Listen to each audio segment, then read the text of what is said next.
inside my heart I feel it would shine like a crowd dancing. I guess I can live without things that made my life what it is. Hey, Josh here, and this is my review of Cassandra Clare's first novel, actually, and it is also the first novel in her Mortal Instruments book trilogy series. And though there is a fourth book coming out, I think it's a spin-off. I have not read the synopsis, as I have not yet finished the series. Anyway, I will give a brief synopsis of this book, roughly equivalent to what you would read on the back of the book, because this is the start of the series. So, a teenage girl named Clary Frey in New York goes with her friend Simon to a club called Pandemonium, and witnesses a murder there that no one can happen, and strange happenings begin that draw her into a world of demons, demon hunters, the invisible, werewolves, vampires, fairies. It's urban fantasy. Epic urban fantasy at that, because it actually does a really good job of fleshing out its world, and that's the main thing I want to bring up with the story of City of Bones. It really goes to great lengths to try and differentiate itself from other novels of its ilk, despite many, many familiar elements. Now, this rears itself in many different ways. It shows that there's a lot of backstory to everything. A lot of the characters have a lot more motivation than you would normally have in this type of story.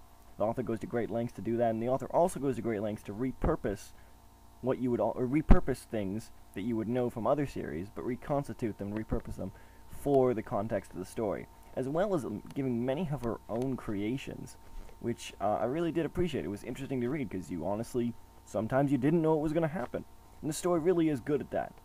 For most of all, though, this story is just a lot of fun. It is a world-building novel, to be sure, and because of that, the climax does suffer, and I do think that the revelation at the climax was rather odd, considering where the story is going, or what type of story this is, but nonetheless, this is a really adventurous story, and while it can seem somewhat episodic at first, it is really funny, it's really poignant sometimes, and honestly, it's actually pretty dark. There's a lot more violence here than I would have anticipated, and it really meshes well with the humor levels.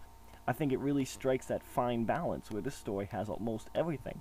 It is primarily, like I said, an adventurous story and a lot of mystery regarding the world because it is a world-building novel, but it has a lot of creepy bits, it has a lot of romance in it, it just has a lot of everything. There's even some social satire.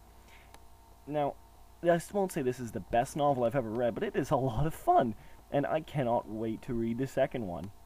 And I can really hope that it only gets better from here. There's a lot of familiar elements, but like I said, the story, I think, just really drew me in.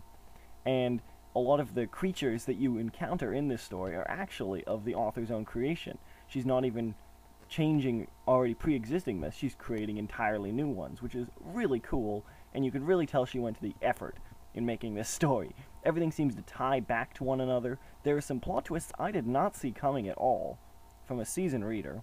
And I really I can't stress enough how well she ties things together. There's certain aspects that you wouldn't think at the beginning of the novel amount to anything, and then they tie back at the end, and it's not even like you, as you're reading them, you think, oh, this is going to come up again. Sometimes you wouldn't even think that they come up again, but yet they do, and they play a purposeful and important role within the story. Now, the characters, like I said, are fairly typical from this type of story. This is a young adult novel, so the characters do follow the norm. There's this kind of nice, snarky best friend.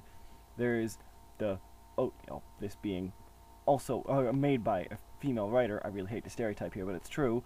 There is kind of the beautiful standoffish guy character, and the main character is a girl who, actually, I will say, kind of bucks the tradition a little. She's not entirely subservient, and yet she's not that kind of annoying, plucky character that's always aggressive to try and make up for all the other genres subservient characters. It was a really nice touch and really seemed like a real person. And actually, that's another thing. Like I said, the characters were given enough backstory and they were given enough personalities to really kind of make them stand out. And at the very least, they're interesting and fun to be around. And there's only a couple nits I have to pick here, in that there is one character who is just gay for seemingly no reason. It really doesn't amount to much in the novel outside of a little chiving, so why bother? There could be something in the later novels, though. Who knows? could turn out to be great. Otherwise, at the moment, it seems like pointless titillation. But outside of that, the story really does have a few holes. The characters all have their little arcs. Everyone plays a role in the climax. I really enjoyed that.